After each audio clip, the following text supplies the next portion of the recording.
Hello and welcome. इस video में हम क्लास 12th के fourth chapter moving charges and magnetism की एनसीईआरटी की एक्सरसाइज करेंगे। इसका ये पार्ट 1 होगा, यानी क्वेश्चन नंबर 1 से क्वेश्चन नंबर 13 तक हम इसमें करेंगे। और जो एडिशनल एक्सरसाइज इसकी है, यानी बाकी क्वेश्चंस इस एक्सरसाइज के, वो अगले पार्ट में आएगी, जिसका लिंक आपको इस वीडियो के डिस्क्रिप्शन में मिल जाएगा। So let's start. क्वेश्चन है, a circular coil of wire consisting of 100 turns. तो एक सर्कुलर कॉयल है जिसमें 100 टर्न्स हैं, तो लिख देते हैं n is 100, each of radius 8 centimetre.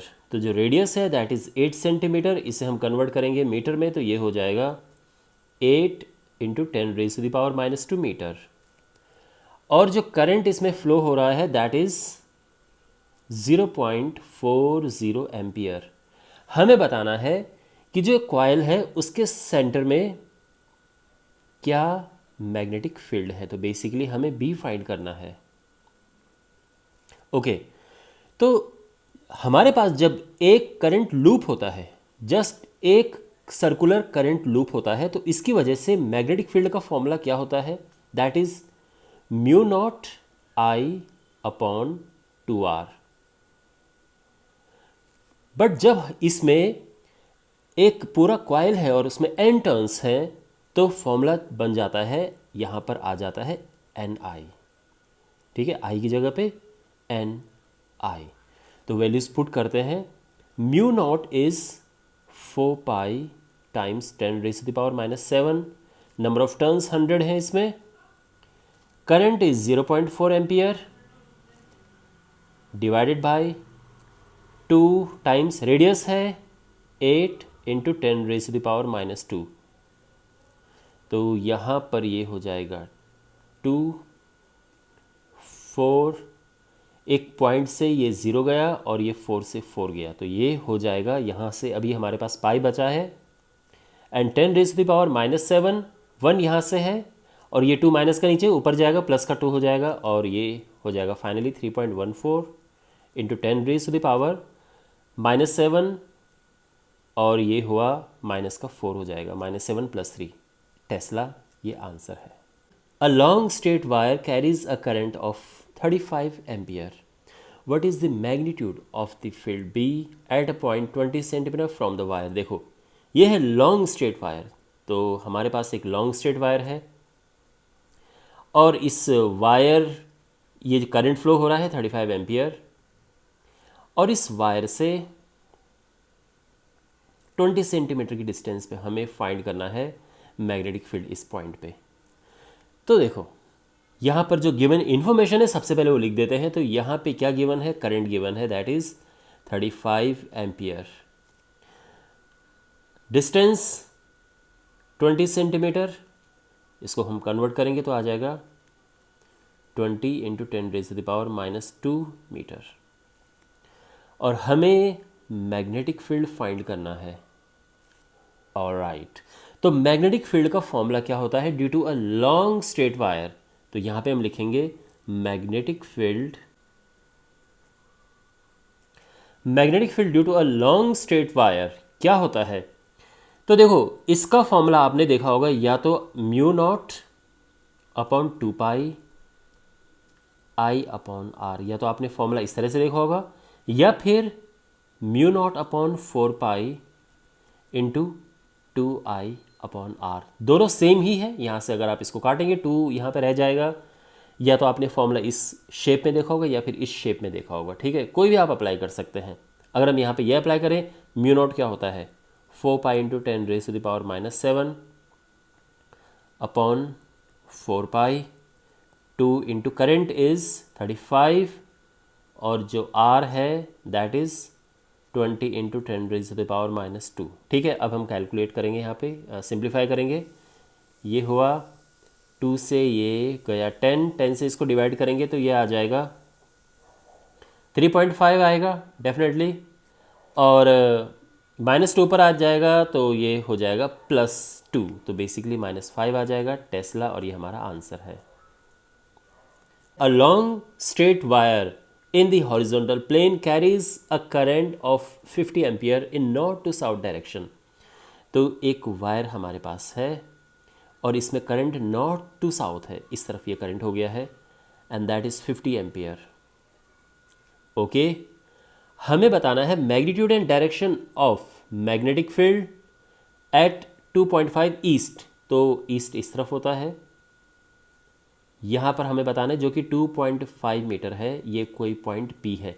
यहाँ पर हमें मैग्नीट्यूड एंड डायरेक्शन बताना है। तो सबसे पहले मैग्नीट्यूड तो हम निकालेंगे बायो-सेवर्ट लॉ से, जो सिंपल है, और डायरेक्शन हम फाइंड करेंगे जो राइट हैंड थंब रूल है। तो देखो यहाँ पर सबसे पहले जो गिवन इन्फॉर्मेशन है लिख देते हैं। करंट इज गिवन 50 एम्पियर, जो डिस्टेंस है 2.5 मीटर। तो मैग्नेटिक फील्ड होता है मैग्नीट्यूड ऑफ मैग्नेटिक फील्ड, इसका फॉर्मूला क्वेश्चन नंबर 2 में भी हमने किया था। तो देखो इसका फॉर्मूला दो तरह से लिखा जाता है, या तो आप ऐसे लिखें इसको, या फिर आप इसको लिख सकते हैं mu naught upon 4 two I upon r. ध्यान रखना ये लॉन्ग स्ट्रेट वायर के लिए ये फॉर्मूला होता है। So it is long straight wire. जब हम लॉन्ग की बात करते हैं it is very long as compared to the distance. तो इस डिस्टेंस के कंपेरिजन में ये बहुत लॉन्ग वायर है, इसलिए इसको हम लॉन्ग स्ट्रेट वायर कहते हैं। तो कोई भी आप अप्लाई करें। चलो इस बार ये अप्लाई करते हैं। तो यहाँ पर म्यू नॉट है, दैट इज़ 4 पाई इंटू 10⁻⁻⁷। इसकी वैल्यू ये होती है, आपको याद रखना चाहिए। आई होप आपको याद होगा। Current is 50 ampere upon distance है 2.5। अब इसको हम करेंगे सिंप्लीफाई। तो ये गया 2, और यहाँ पर ये पॉइंट गया, ये 0 बड़ा 25 दूनी 50, ये 20 हो गया, ये 40 हो गया। तो 10 रेज़ टू द पावर, एक ये 10 है तो यहाँ पर ये प्लस होना जाएगा, तो बेसिकली -6 हो जाएगा। ठीक है ना। ओके, ये बेसिक कैलकुलेशन है। आई होप ये आपको समझ आई होगी बेसिक कैलकुलेशन। ये 20 है, इसका ये 4 मैंने यहाँ पे लिख दिया। ये जो एक 0 है, इस 0 को मैंने इसके साथ प्लस कर दिया, तो -7 + 1 -6 हो गया है। ये सब ये कैलकुलेशन है। तो ये तो है मैग्नीट्यूड। अब इसके डायरेक्शन क्या है? तो डायरेक्शन के लिए हम राइट हैंड थंब रूल लेते हैं। तो राइट हैंड थंब रूल क्या है कि इस वायर को हम इस तरह से ग्रिप करें, इस तरह से पकड़ें कि जो देखो यहाँ पर, आई होप आपको ये दिख रहा होगा कि एक वायर है, जो इसका पॉइंट है इस तरफ करंट है। ठीक है, तो हम इसको इस तरह से ग्रिप करते हैं। ये हमने ग्रिप किया है कि जो हमारा थंब है उसके डायरेक्शन में करंट होनी चाहिए। और अब आप यहाँ पर देखो जो फिंगर किस तरफ रोटेट हो रखी है। देखो फिंगर ऐसे इसको रोटेट कर रखा है। ठीक है ना, यानी फिंगर ऐसे ऊपर से ऐसे आ रही है, ये नीचे की ओर, ऊपर से और फिर नीचे की ओर ये। ठीक है ना। अगर आप किसी वायर को ऐसे पकड़ोगे, ये कि जो थंब है उसके डायरेक्शन में करंट हो, ये जैसे थंब के डायरेक्शन में करंट है, तो जो फिंगर्स है वो इस तरह से ग्रिप करेंगे, इस तरह से घूम के आएंगे। ऐसे ही फिंगर्स इस तरह से घूम के आएंगे, तो यहाँ से जो फिंगर्स है वो बाहर निकल रही होंगी। सोचिए आप, तो इसका मतलब यहाँ से फील्ड भी बाहर निकलेगा। तो हम ये कह सकते हैं direction of the magnetic field is vertically upward. तो यहाँ से फील्ड ऊपर की तरफ जा रहा है। ठीक है ना, कि ये नॉर्थ से साउथ ये है और ईस्ट की तरफ हमें यहाँ पर बताना है, तो ये बेसिकली वर्टिकली अपवर्ड जाएगा, आसमान की तरफ, ऊपर की तरफ जाएगा ऐसा फील्ड। ओके, ऊपर की तरफ, upward, vertically upward. A horizontal overhead power line carries a current of 90 ampere in east west direction. तो देखो जो पावर लाइंस होती है, जिनमें आपने देखा होगा जो बड़े बड़े पोल्स लगे होते हैं, उनमें ये वायर होती हैं इस तरह से। तो ये है ईस्ट टू वेस्ट, ये ईस्ट है, ये वेस्ट है। तो ईस्ट टू वेस्ट डायरेक्शन में 90 एम्पियर की करंट फ्लो हो रही है। अच्छा, हमें बताना है 1.5 मीटर बिलो दिस लाइन, यानी इससे 1.5 मीटर नीचे, यहाँ पे ये कोई पॉइंट P है, 1.5 मीटर नीचे हमें मैग्नेटिक फील्ड की मैग्नीट्यूड एंड डायरेक्शन बताना है। यहाँ पे क्वेश्चन समझ गए आप? तो यहाँ पर जो करंट है दैट इज़ 90 एम्पियर, और जो डिस्टेंस है दैट इज़ 1.5 मीटर। तो लॉन्ग स्ट्रेट वायर की वजह से मैग्नेटिक फील्ड क्या होता है, मैग्नीट्यूड ऑफ मैग्नेटिक फील्ड। तो बायो-सावर्ट लॉ के according magnitude of magnetic field is mu naught upon 2 pi into I upon r. तो ये फॉर्मूला है। ठीक है, यहाँ पर mu naught is 4 pi times 10⁻⁻⁷ upon 2 pi, और जो करंट है दैट इज़ 90 और डिस्टेंस है 1.5। तो यहाँ पे अब सिंप्लीफाई करेंगे, ये यहाँ पर कटा, ये 2 आया, यहाँ पर ये 0, 15 × 6 = 90, ये 60 आ गया, और 60 इंटू टू 120, तो 120 इंटू 10⁻⁻⁷ ये यहाँ पर ये आ रहा है, तो ये हो जाएगा 1.2 इंटू 10⁻⁻5 टेस्ला। करेक्ट, ये है मैग्नेटिक फील्ड यहाँ पर। अब हमें बताना है कि इसकी डायरेक्शन क्या है। तो डायरेक्शन फाइंड करने के लिए हम यूज़ करेंगे राइट हैंड थंब रूल। तो इसके लिए हम क्या करते हैं, हम इस वायर को ऐसे ग्रिप करेंगे and we will make sure कि जो करंट है वो थंब की डायरेक्शन में हो। तो ये थंब की डायरेक्शन में करंट है और इसको हम ग्रिप करेंगे। तो जब हम इसको ग्रिप करेंगे तो नीचे की तरफ से उंगलियां बाहर आएंगी। देखो यहाँ पर ये समझो कि ये वायर है और वायर को जब हम ऐसे ग्रिप करेंगे तो जो फिंगर से नीचे से बाहर आ रही है, यानी यहाँ से फिंगर्स ऊपर की तरफ आ रही हैं, तो ये जो पॉइंट है यहाँ से ये आउटवर्ड होगा। लेकिन अगर आप ग्राउंड पर देखें, आप सोचो कि ईस्ट टू वेस्ट डायरेक्शन में ये है, तो अगर ये ईस्ट है ये वेस्ट है, तो ये डायरेक्शन जो बाहर निकल रही होगी ये कौन सी डायरेक्शन है, तो ये साउथ की तरफ है। तो direction of magnetic field is toward south. Direction of magnetic field, तो ये P से बाहर आ रहा है, यानी ये है आउटवर्ड एट P।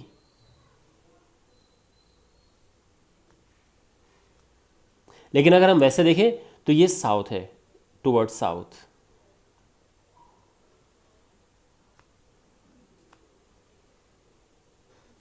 ठीक है ना। अच्छे से आप ये सोचिए कि अगर ईस्ट टू वेस्ट में कोई करंट ऐसे फ्लो हो रहा है, ये ईस्ट से टू वेस्ट है और ये चीज़ वर्टिकली बाहर निकल रही है, तो देखो ये कौन सी डायरेक्शन होगी, तो क्लियरली ये साउथ की डायरेक्शन है।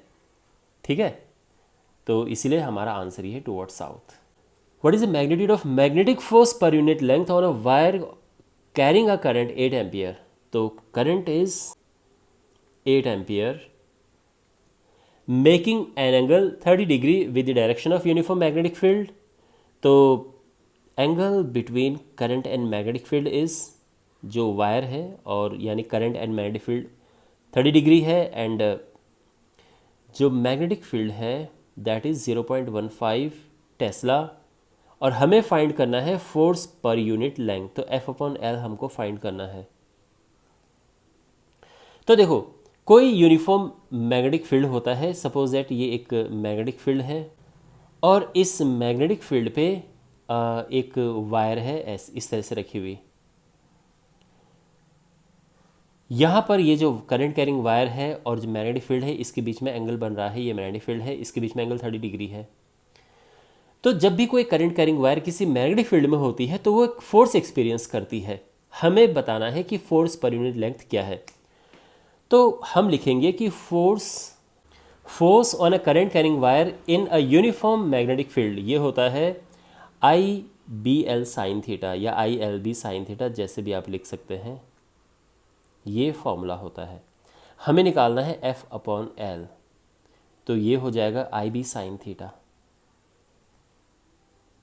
Theta is the angle between current and magnetic field. ठीक है, करंट यहाँ पर है 8 एम्पियर, मैग्नेटिक फील्ड है 0.15 टेस्ला, एंड थीटा है 30 डिग्री। ओके, ये मल्टीप्लाई कर लेते हैं, या चलो अभी अगले स्टेप में कर लेंगे।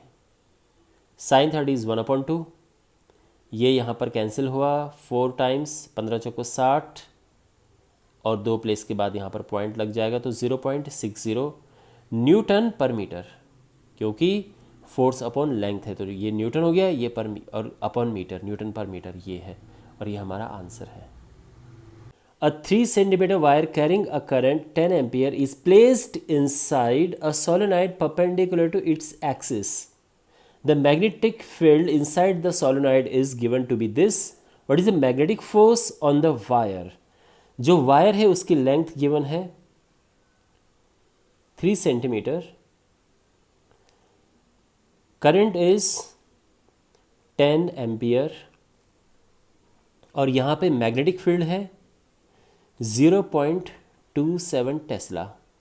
देखिए, जब भी हमारे पास कोई मैग्नेटिक फील्ड होता है और इस मैग्नेटिक फील्ड में एक वायर इस तरह से रखी गई है, तो इस वायर और इस मैग्नेटिक फील्ड के बीच में जो एंगल है ये थीटा एंगल है और इसकी लेंथ एल है। तो जो फॉर्मूला होता है फोर्स, इस वायर पे फोर्स का formula that is I B L sine theta.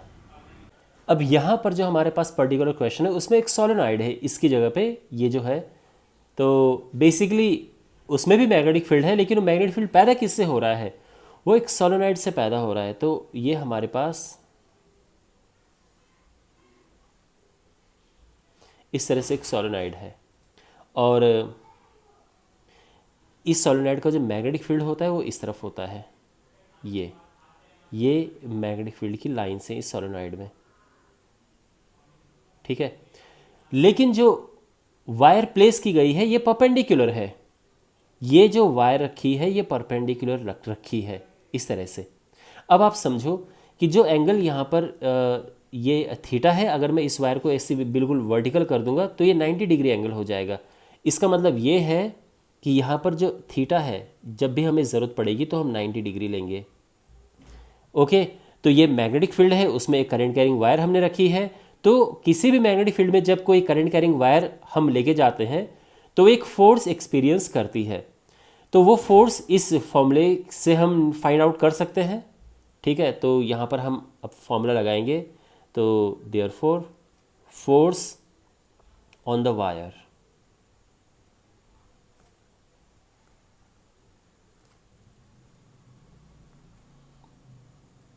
तो ये हो जाएगा I B L sine theta. Values put करते हैं, आई है 10 एम्पियर, बी है 0.27 टेस्ला, लेंथ है, इसको सेंटीमीटर को मीटर में कन्वर्ट करेंगे तो ये हो जाएगा 3 × 10⁻², और फिर है साइन 90। तो ये मल्टीप्लाई किया तो ये हो जाएगा 2.7, इसका मल्टीप्लाई करेंगे तो ये 8.1 हो जाएगा। 8.1 × 10⁻², न्यूटन साइन 90 1 होता है, और ये हमारा आंसर है। Okay, two long and parallel straight wires A and B carrying currents of 8 ampere and 5 ampere in the same direction are separated by a distance 4 centimetre. तो हमारे पास यहाँ पर दो वायर हैं और इनके ये पैरेलल है, इन दोनों में करंट फ्लो हो रहा है। इसमें 8 एम्पियर है और इसमें है 5 एम्पियर। इनके बीच की डिस्टेंस गिवन है एंड दैट इज़ 4 सेंटीमीटर। हमें बताना है कि जो ये वायर ए है, इस वायर की 10 सेंटीमीटर लेंथ पे कितना फोर्स है। तो देखो होता क्या है कि जो ये वायर है, आप ये समझो कि ये वायर इसके मैग्नेटिक फील्ड में रखी है। आप ये समझो, ये अलग बात है कि इसकी वजह से भी इस पे मैग्नेटिक फील्ड है, तो इसकी वजह से भी इस पे फोर्स एक्सपीरियंस होगा। क्यों? बिकॉज जब भी कोई करंट कैरिंग वायर किसी मैग्नेटिक फील्ड में रखी होती है तो एक फोर्स एक्सपीरियंस करती है। तो ये वायर क्यों फोर्स एक्सपीरियंस कर रही है? क्यों जब हम एक दूसरे के पैरेलल में रखते हैं दो वायर्स को तो ये फोर्स एक्सपीरियंस करते हैं? बिकॉज अब आप सोचो, ये इसमें करंट फ्लो हो रहा है तो इसकी वजह से मैग्नेटिक फील्ड बिल्कुल है, इसके चारों ओर मैग्नेटिक फील्ड है। तो ये समझो कि जो ये वायर है वो इसके मैग्नेटिक फील्ड में है। तो यानी ये वायर एक मैग्नेटिक फील्ड में रखा है और इसी वजह से ये एक फोर्स एक्सपीरियंस करेगा। इसी तरह से जो ये वायर है वो इसके मैग्नेटिक फील्ड में है, तो ये वायर जो है वो भी फोर्स एक्सपीरियंस करेगी इसके मैग्नेटिक फील्ड में रखे होने की वजह से। इसी वजह से जब दो वायर एक दूसरे के पैरेलल होती हैं तो फोर्स एक्सपीरियंस करती हैं। क्यों करती है? मैं फिर से बता दूं कि जब भी किसी मैग्नेटिक फील्ड में किसी करंट कैरिंग वायर को रखते हैं तो फोर्स एक्सपीरियंस करती है वो वायर। क्लियर? ऑलराइट, अब यहाँ पे जो गिवन इन्फॉर्मेशन से लिखते हैं वन बाय वन। तो हमारे पास इसमें है current I1 is 8 ampere, I2 is 5 ampere, और उनके बीच का जो डिस्टेंस है हम इसको R ले लेते हैं, that is 4 centimetre. End of course ये कन्वर्ट होगा 4 × 10⁻² मीटर, और हमें और लेंथ भी गिवन है and that is 10 centimetre. So 10 × 10⁻² metre.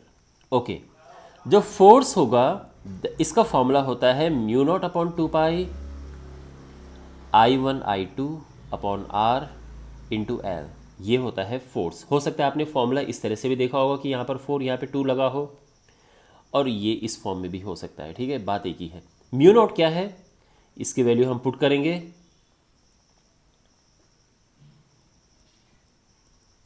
I1 is 8, I2 is 5 upon R है 4 टाइम्स 10⁻⁻², और L जो है जितनी लेंथ पे हमें बताना है, सो दैट इज 10 इंटू 10⁻², ये कैंसिल हुआ, यहाँ पे ये हुआ 2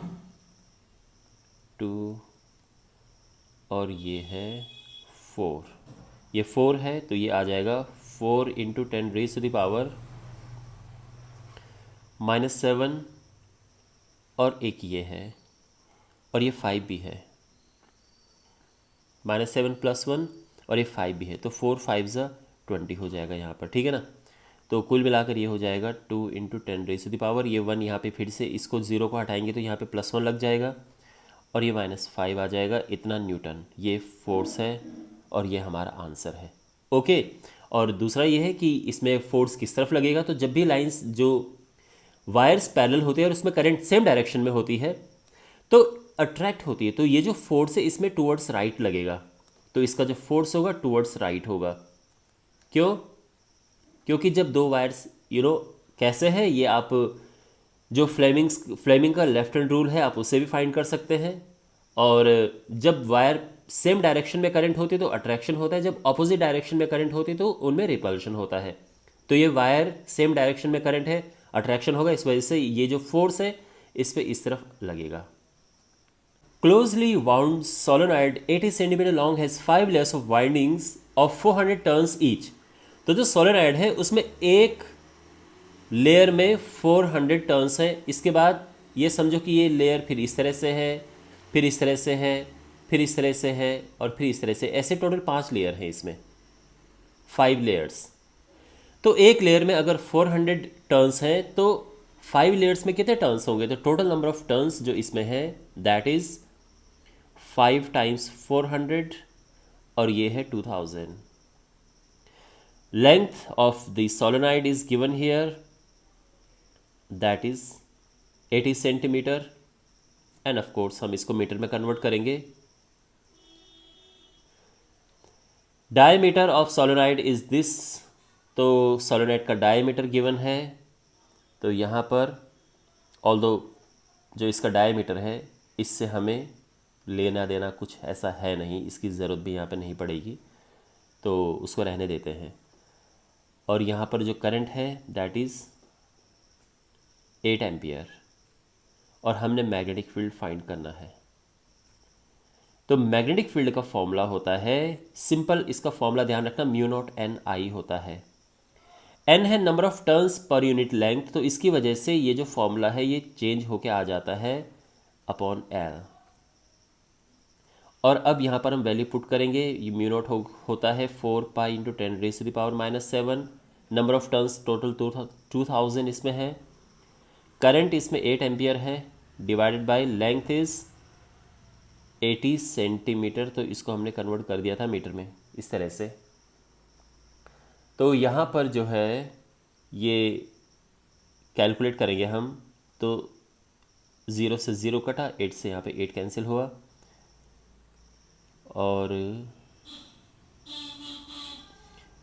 देखो ये 4 है और ये 2 है, 4 2 ज़ा 8, पाई इज़ 3.14 और 10 की पावर में कितना हो जाएगा, -7 ये है, 2 0 यहाँ से लग गए तो ये प्लस का 2 ये हो गया है, और ये -2 यहाँ डिनोमिनेटर में है, ये ऊपर जाएगा तो ये भी +2 हो जाएगा, और इस तरह से ये आ जाएगा, इसको मल्टीप्लाई करेंगे तो ये इस तरह से आ जाएगा इंटू 10⁻⁻, माइनस यहाँ पर होगा 3, ये एक प्लेस और इधर आएगा 2.512, तो ये 10 की पावर -2 हो जाएगा टेस्ला, और ये हमारा आंसर है। इतना मैग्नेटिक फील्ड है सोलेनॉइड का अंदर। ध्यान रखना यहाँ पर जो ये डायमीटर गिवन है इसका कोई यूज़ नहीं हुआ है, तो हो सकता है कभी कभार आपको क्वेश्चन में ऐसी इन्फॉर्मेशन गिवन है जिनका कोई यूज़ नहीं है, ओके, आपको कन्फ्यूज़ करने के लिए दे सकते हैं, तो इसका ध्यान रखना।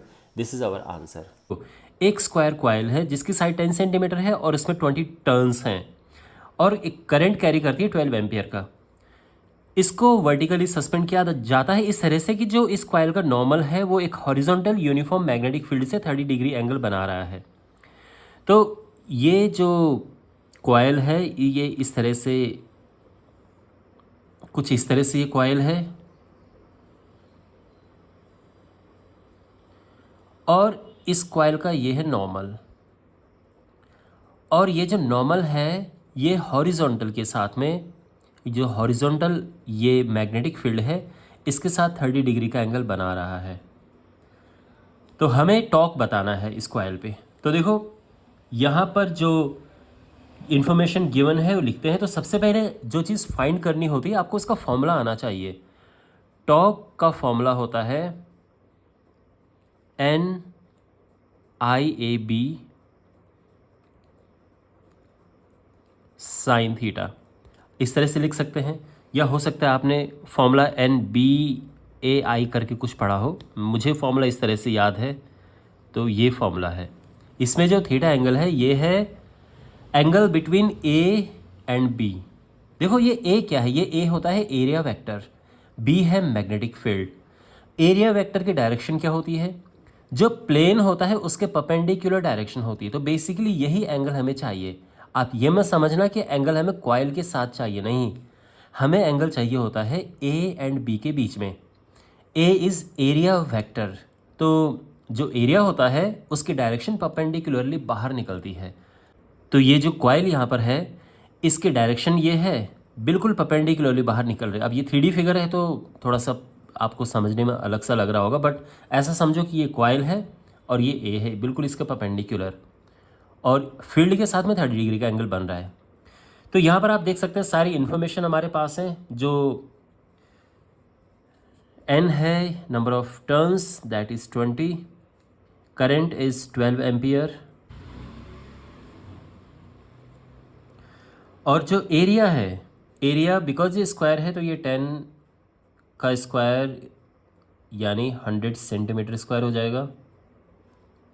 एंड ऑफ कोर्स इसको कन्वर्ट करेंगे तो 100 इंटू 10⁻⁻⁴ मीटर स्क्वायर, और जो कि हो जाएगा इवेंचुअली 10⁻⁻² मीटर स्क्वायर। और अब क्या बचा यहाँ पर लिखने को, B है दैट इज़ 0.8 टेस्ला। ओके, तो टॉर्क है NIAB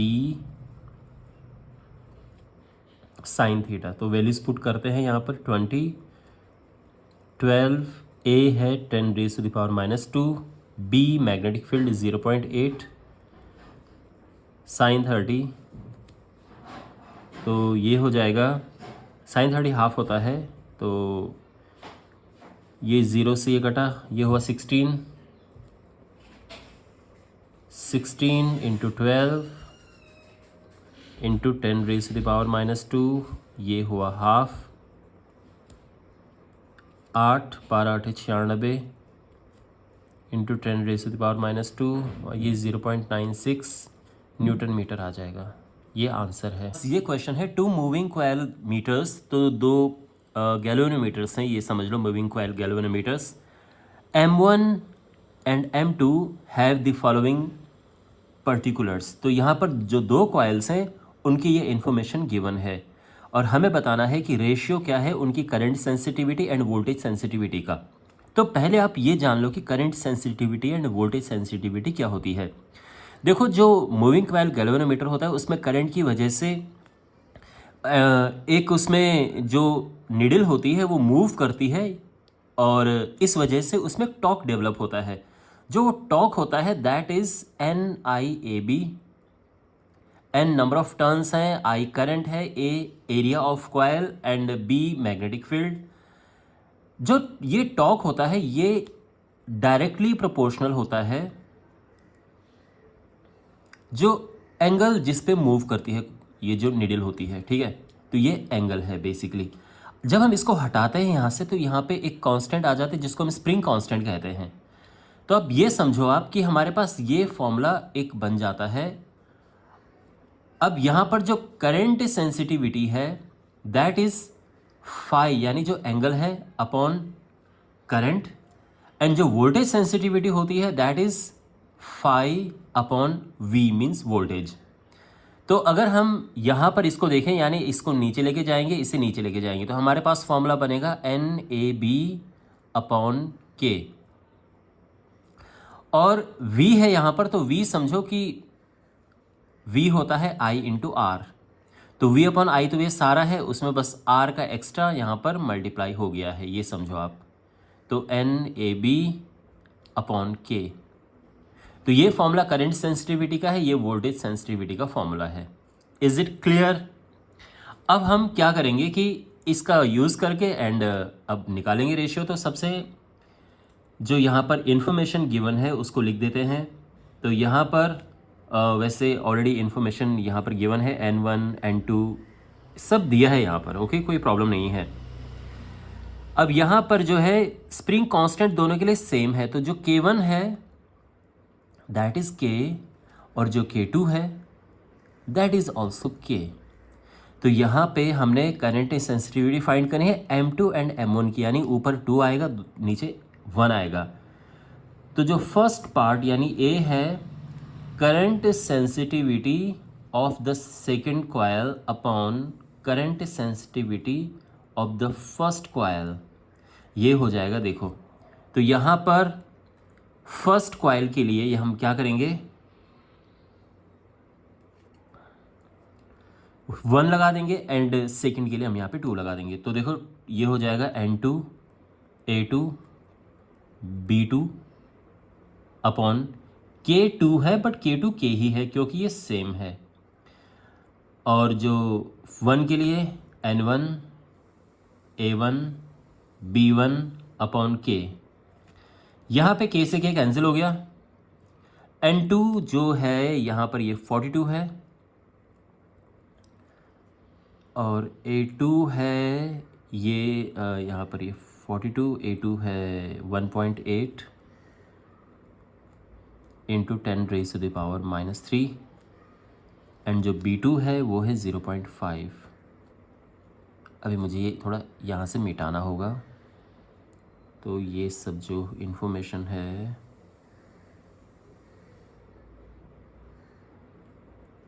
यहाँ पे लिख देता हूँ। ओके ठीक है, डिवाइडेड बाय, अब N1 A1 B1, N1 is 30, A1 is 3.6 times 10⁻³ and B1 is 0.25। यहाँ पे ये कैंसिल हुआ, ये 2 बार कटा, ये पूरा कैंसिल हो गया, और ये आ जाएगा 7/5 आ गया है। तो इसका जो रेशियो है 7:5, ये आंसर आ गया है। जो इसका बी पार्ट है, हमने वोल्टेज सेंसिटिविटी का रेशियो फाइंड करना है, तो वोल्टेज सेंसिटिविटी 2/वोल्टेज सेंसिटिविटी 1। ओके, तो यहाँ पे फॉर्मूला ये है NAB/R के हम लिख देंगे यहाँ पर। तो N2 A2 B2 upon R2K divided by N1 A1 B1 upon R1K। Okay, यहाँ K से K कटा, और ये R1 ऊपर चला जाएगा और R2 नीचे आ जाएगा, यानी ये हो जाएगा N2 A2 B2 R1 upon N1 A1 B1 R2। अब इनकी वैल्यूज़ पुट करते हैं। N2 इज़ 42, A2 1.8 इंटू 10⁻³ 0.5, और जो R1 है दैट इज़ R1 इज़ 10।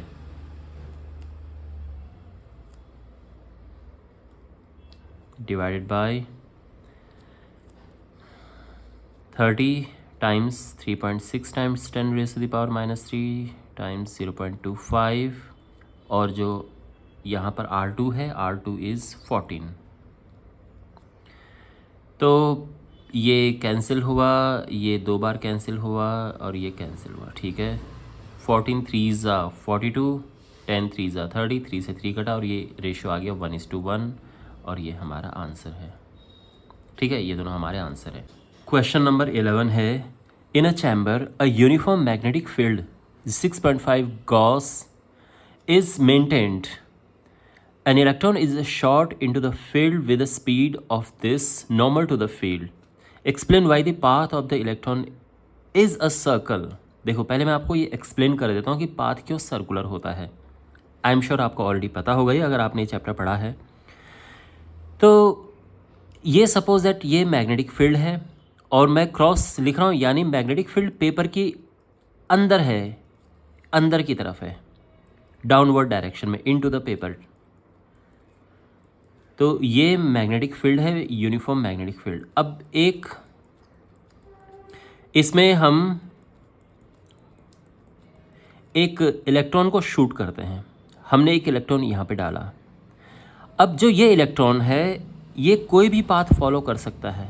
ये इलेक्ट्रॉन इधर भी जा सकता है, इधर भी जा सकता है। पहली बात यह है कि ऐसा क्यों ये करता है। कोई भी चीज़ देखो, कोई भी पार्टिकल सर्कुलर मोशन क्यों करता है। सर्कुलर मोशन करने का रीज़न है कि जब motion and force when they are perpendicular, when motion and force या फिर हम एक्सेलरेशन भी कह सकते हैं, are perpendicular, object moves in a circle. Object tends to follow a circular path. तो ये आप ध्यान रखना।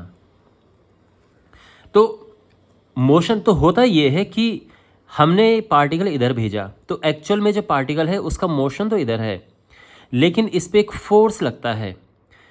तो वो जो मैग्नेटिक फोर्स इस पर लगेगा वो किस डायरेक्शन में होता है उसको हम फाइंड करते हैं फ्लेमिंग्स लेफ्ट हैंड रूल के हिसाब से। तो आपको पता होगा फ्लेमिंग्स लेफ्ट हैंड रूल, कि जब हम अपनी लेफ्ट हैंड की थ्री ऑफ लाइक ये तीनों फिंगर्स को, first finger, second finger and thumb को, जब हम एक दूसरे के परपेंडिकुलर में स्ट्रेच करते हैं तो ये करंट है, ये मैग्नेटिक फील्ड के डायरेक्शन है और ये फोर्स की डायरेक्शन होती है। तो यहाँ पर देखो, क्योंकि ये इलेक्ट्रॉन है, इलेक्ट्रॉन इधर जा रहा है, तो इसमें करंट ऑपोजिट डायरेक्शन में लगेगी। करंट ये है ना। फील्ड नीचे की तरफ है, तो सोचो करंट ये है। तो आपको अगर Fleming's left hand rule apply करना आता है तो आप बताओ यहाँ पर कि ये सर्कल ऐसे बनेगा या ऐसे बनेगा। तो यहाँ पर अगर आप अप्लाई करें तो ये करंट है, करंट इस तरफ है, मैग्नेटिक फील्ड नीचे की तरफ है ये, तो बिल्कुल जो है ये नीचे की तरफ इसमें फोर्स लगेगा। तो यानी ये इलेक्ट्रॉन है ये ऐसे जाएगा, ऐसे पाथ को फॉलो करेगा। ये इलेक्ट्रॉन ये इस पाथ को फॉलो करेगा बिकॉज ये करंट है और ये अंदर की तरफ है। तो फ्लेमिंग्स लेफ्ट हैंड रूल के हिसाब से हमको पता चला कि ये इस तरफ इसमें फोर्स लगेगा and force is always perpendicular to the motion. And यहाँ पर अगर देखें तो एक करंट एंड मैग्नेटिक फील्ड के दोनों के परपेंडिकुलर फोर्स होगा। तो एवरी टाइम फोर्स इज ये अंदर की तरफ ये होता है और इस वजह से ये सर्कुलर पाथ फॉलो करता है। तो ये तो बात समझ आ गई। सेकंड क्वेश्चन है कि इसका रेडियस डिटरमाइन करो and it is also very simple. Radius determine करना, अगर आपको फोर्स पता है तो रेडियस बहुत आराम से हमें मिल जाता है। तो देखो, आप ये बात जानते होंगे कि किसी भी ऑब्जेक्ट, किसी भी पार्टिकल को एक सर्कल में मूव करने के लिए हमें चाहिए होता है सेंट्रीपिटल फोर्स या सेंट्रीपिटल एक्सेलरेशन। ये आपको पता होगा। सेंट्रीपिटल फोर्स प्रोवाइड करने के लिए एक ऐसा फोर्स हमें चाहिए होता है जो सेंटर की तरफ लगता है। यहाँ पर ये एक फोर्स है बिल्कुल जो कि सेंटर की तरफ लग रहा है और ये फोर्स है, force is equal to QVB sine theta.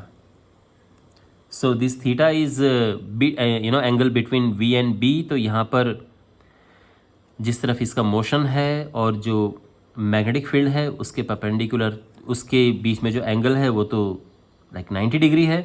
तो यहाँ पर ये एंगल 90 हो जाएगा। तो हमें एंगल वैसे भी यहाँ दिया नहीं है, बट ऑब्वियस सी बात है, अगर एक तरफ से देखें तो एंगल दिया भी है, ये कहीं परपेंडिकुलर लिखा था यहाँ पर, नॉर्मल ये, तो ये है एंगल 90 डिग्री। अच्छा, और ये रिक्वायर्ड यानी यही फोर्स उसको सेंटीपिटल फोर्स प्रोवाइड कर रहा है, तो mv² is equal to Q V B sine theta. अब यहाँ पर एक v से एक v कटा और यहाँ पर r आ जाएगा, ये ऊपर जाके mv/, Q B sine theta. अब यहाँ पे वैल्यूज़ को हम पुट करेंगे तो m जो है यहाँ पर मास ये गिवन है, times 10⁻⁻31, velocity is 4.8 into 10⁻6 upon charge, electron का चार्ज 1.6 होता है वैसे, यहाँ पे आई डोंट नो वाई इन्होंने 5 लिखा, ये कुछ बुक में ही प्रिंटिंग मिस्टेक थी। 1.6 इंटू 10⁻19 एंड जो मैग्नेटिक फील्ड है दैट इज़ 6.5 गॉस, तो यानी 10⁻⁻4 and sine theta is sine 90 degree, तो ये तो 1 ही हो गया। अब यहाँ पे बस बेसिक कैलकुलेशन है आगे, और ये 3 बार गया और इसके बाद यहाँ पर ये जा रहा है 13 से, 13 7 91 एंड 13 पॉइंट से पॉइंट कट के, और ये 13 5 65। Okay wonderful. 7 या 21, 21/5 होता है 4.2, 10⁻, और ये -23 ऊपर जाएगा तो -29 +29 बन जाएगा, मतलब +23 +6 +29 -2 metre, which means 4.2 centimetre. Question number 12, question number 11 का कंटिन्यूएशन आप समझ सकते हैं, और हमें बताना है कि जो पिछले क्वेश्चन में आपको याद होगा, पिछले क्वेश्चन में एक इलेक्ट्रॉन मूव कर रहा था, हमें उसकी फ्रीक्वेंसी फाइंड करनी है। ओके, अगर आपने क्वेश्चन नंबर 11 किया है तो आपको पता होगा कि एक इलेक्ट्रॉन, बल्कि ये क्वेश्चन नंबर 11 है, एक इलेक्ट्रॉन जो है ये इस तरह से मैग्नेटिक फील्ड में एंटर किया परपेंडिकुलरली और एक सर्कल में गया, तो इसकी फ्रीक्वेंसी हमें बतानी है।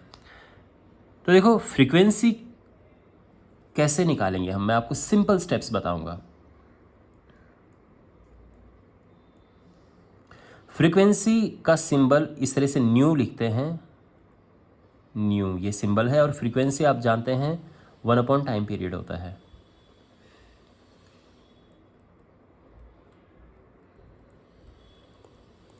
टाइम पीरियड, अच्छा टाइम पीरियड यानी एक कंप्लीट राउंड करने में, यानी एक चक्कर को पूरा करने में कितना टाइम लगता है, ये है टाइम पीरियड। और टाइम पीरियड होता क्या है, एक पूरे चक्कर को कंप्लीट करने में कितना टाइम लगेगा, तो यानी जितना ये सरकमफ्रेंस है अपॉन जो उसकी वेलोसिटी, उसकी स्पीड है ये। अब इसे हम अगर यहाँ पे पुट करें तो फ्रीक्वेंसी आ जाएगी, तो फ्रीक्वेंसी इसका रेसिप्रोकल हो जाएगा, तो v/2πr ये है। अब v क्या है ये आपने यहाँ पर, हम यहाँ से आराम से फाइंड कर सकते हैं कि v क्या है। ओके, तो देखो ये तो हमारे पास है, बल्कि 2π को अलग कर दो थोड़ा सा, v/r को अलग कर दो। देखो इसमें और इसमें कंफ्यूज मत होना, ठीक है, इसका शेप थोड़ा सा ऐसे होता है, ऐसा, ये न्यू है, ग्रीक लेटर्स जो है उनका एक लेटर है ये। अच्छा, अब ये कैसे निकलेगा, तो इसके लिए वापस आप बेसिक्स पे जाओ कि जो सेंट्रीपिटल फोर्स mv²/r होता है that is QVB sine theta. यहाँ पे एक v से v कैंसिल हो गया और v/r हमें मिल जाएगा यहाँ से QB sine theta divided by what, divided by m। तो यहाँ पर ये आ जाएगा 1/2π times QB sine theta upon m। ये है हमारे पास प्रॉपर जो इसका फाइनल फॉर्मूला बना है। और अब वैल्यूज़ पुट कर सकते हैं हम। तो यहाँ पर जो है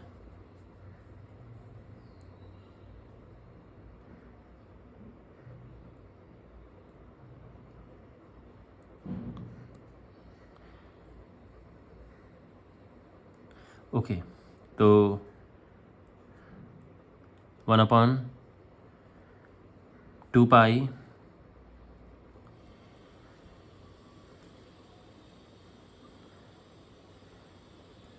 Q charge 1.6 into 10⁻⁻19 coulomb. B is magnetic field जो कि था पिछले क्वेश्चन में 6.5 गॉस 6.5 गॉस।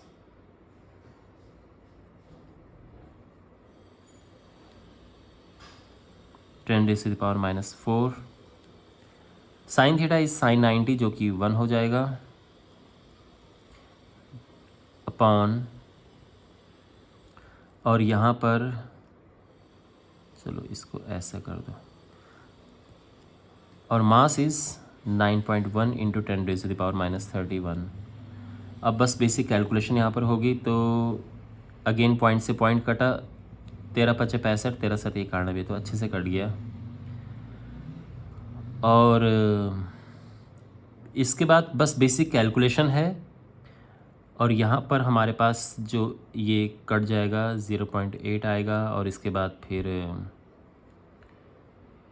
ये मल्टीप्लाई होंगे तो ये आ जाएगा 4। तो 4 अपॉन दिस, यानी ये पूरा कैलकुलेट होके आ जाएगा 0.182 इंटू 10⁻, और ये है 19 -4 23, और ये 8 ये ऊपर चला जाएगा। अगर हम इसको लाइक 2 प्लेस इधर करें इसको 6 बनाने के लिए, इसका रीज़न क्या है कि इसको हम मेगाहर्ट्ज़ लिख सकते हैं। तो ये आ जाएगा 18.2 मेगाहर्ट्ज़, क्योंकि 10⁻6 मेगा यानी मिलियन होता है। MHz ये हमारा आंसर है। इस तरह से हम इसे कैलकुलेट करेंगे। और इसका एक और क्वेश्चन इन्होंने पूछा है कि does the answer depend on the speed of the electron. तो क्या ये जो आंसर है इलेक्ट्रॉन की स्पीड पे डिपेंड करता है? तो यहाँ पर जैसे ही आप यहाँ पर ये लिखेंगे कि जो ये फ्रीक्वेंसी है इसका फॉर्मूला इस तरह से ये बन के आया है, इस तरह से उभर कर आया है, तो यहीं पे आप लिख सकते हैं कि clearly frequency of the electron does not depend on the speed. तो v नहीं है यहाँ पे, तो स्पीड पे डिपेंड नहीं करता है। Does not depend on the speed of the electron. जिस स्पीड से उसने एंटर किया है उससे फ्रीक्वेंसी पे नहीं फ़र्क पड़ता है। इसका क्या मतलब हुआ? इसका मतलब ये है कि देखो यहाँ पर उसने एंटर किया, तो चाहे वो बहुत ही कम स्पीड से अंदर आएगा उसकी फ्रीक्वेंसी वही रहेगी, यानी 1 सेकंड में उतने ही चक्कर पूरे करेगा जितने कि बहुत तेज़ी से आके 1 सेकंड में पूरे करेगा। ये अलग बात है कि अगर तेज़ी से आएगा तो सर्कल बड़ा बनेगा, लेकिन 1 सेकंड में वो उतने ही चक्कर पूरे करेगा जितने कि स्लो स्पीड से आते हुए छोटा सा सर्कल बनाते हुए करेगा। समझ रहे ना आप? क्योंकि सर्कल छोटा होगा उसकी स्पीड भी छोटी है, टाइम सेम लगेगा एक चक्कर को पूरा करने में। तो ये है ये जो पूछा गया है यहाँ पर। आई होप ये सब आपको क्लियर हो गया होगा। क्वेश्चन नंबर 13 है a circular coil of 30 turns and radius 8 centimetre carrying a current of 6 ampere is suspended vertically in a uniform horizontal magnetic field of magnitude this. Okay, field lines make an angle of 60 degree with the normal to the coil, normal of the coil. Okay, बिल्कुल कोई problem नहीं है। Calculate the, मैं ये इसलिए कह रहा हूँ कोई प्रॉब्लम नहीं है बिकॉज जो एंगल होता है जिस फॉर्मूले की हम बात करेंगे उसमें मैग्नेटिक फील्ड, ये मैग्नेटिक फील्ड है और जो कॉइल का परपेंडिकुलर है इनके बीच का एंगल देखा जाता है। यानी देखो, मान लो कि कोई कॉइल ऐसे है, तो आपको लग रहा होगा कि कॉइल और इसमें जो एंगल है वो मान लो कि 60 डिग्री है या 30, कुछ इस तरह से जो भी एंगल हो यहाँ पर। लेकिन हम ये एंगल नहीं देखते, हम देखते हैं ये एंगल। यानी कॉइल के साथ का एंगल नहीं देखते हैं, कॉइल के नॉर्मल के साथ का एंगल देखते हैं कि मैग्नेटिक फील्ड कॉइल के नॉर्मल के साथ कितना एंगल बना रहा है। और कॉइल का जो नॉर्मल है इसको हम कहते हैं एरिया वेक्टर। तो ये ए एंड बी के बीच का एंगल होता है। तो और इस केस में ये 60 डिग्री है। अगर क्वेश्चन में ये होता है कि कॉइल एंड मैग्नेटिक फील्ड जो है उसके बीच 60 डिग्री एंगल है, तो हमें 90 से माइनस करना पड़ता। लेकिन यहाँ पर ऐसा करने की कोई आवश्यकता नहीं है। चलिए क्वेश्चन पर आते हैं। तो क्वेश्चन है कि ये इस तरह से सस्पेंड किया गया है, इनके बीच में इस तरह से एंगल है और हमें टॉर्क फाइंड करना है। तो क्वेश्चन में ये लिखा है कि टॉर्क हम कितना लगाएं कि कॉइल रोटेट होने से बच जाए। तो बात वही है, यानी काउंटर टॉर्क हमें लगाना है। यानी कॉइल जितना टॉर्क प्रोड्यूस कर रही है इस मैग्नेटिक फील्ड की वजह से कॉइल रोटेट होगी, तो जितना वो टॉर्क होगा उसी के इक्वल का ये टॉर्क होगा उसको रोकने के लिए। तो बेसिकली हमने सिंपल टॉर्क ही फाइंड करना है। Torque tau is equal to N I A sine theta. Theta is the angle between A and B. तो ये टॉर्क है, हमें ये फाइंड करना है। तो इस फॉर्मूले में जो जो चीज़ें हैं सबसे पहले तो उनको लिखते हैं कि यहाँ पर क्या है। तो नंबर ऑफ टर्न्स हैं 30, I is current that is 6 ampere, area pi r square, pi is 3.14, radius है 8 सेंटीमीटर। तो इसको हम मीटर में कन्वर्ट करेंगे, पूरा ऐसा ही सिस्टम में रखना है। तो ये आ जाएगा, ठीक है, means 3.14 into 64 into 10⁻⁻⁴ metre square. And जो मैग्नेटिक फील्ड है ये 1 टेस्ला है and theta is 60 degree. Okay, इन सब को यहाँ पे पुट करेंगे हम। तो ये आ जाएगा therefore tau is equal to N is 30, current is 6, area है ये 3.14 into 64 into 10⁻⁻⁴, B is 1 and sine 60। Sine 60 √3/2 होता है। और बस सब कैलकुलेशन का खेल है यहाँ पर। तो 30 इंटू 6 इंटू 3.14 इंटू 64 और √3/2 ये हो गया एंड 10⁻⁻⁴। ये इससे कटा, ये 3 आया, 3 3 9, और ये सब आप कर लेना मल्टीप्लाई। इनफैक्ट √3 की वैल्यू होती है 1 ओके, यहाँ पर ये हो गया 90, 3.14 इंटू 64 इंटू 1.73। ये आप यहाँ पे वैल्यू पुट कर सकते हैं 10⁻⁻⁴, और जो इवेंचुअली आंसर आएगा that would be 3.133 newton metre. ये आप कैलकुलेट कर लेना, ओके, सब मल्टीप्लाई वगैरह करके कैलकुलेट करके ये हमारा आंसर आएगा। ये है बी, इसका पार्ट है। और इसमें ये कहा गया है कि ये जो सर्कुलर कॉइल थी इसकी जगह पे एक इरेगुलर शेप की कॉइल रख दी गई है, बट एरिया सेम है।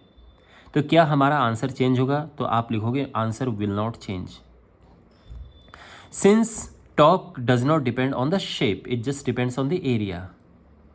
Torque does not depend on the shape, it depends on the area. It just depends on the area. So therefore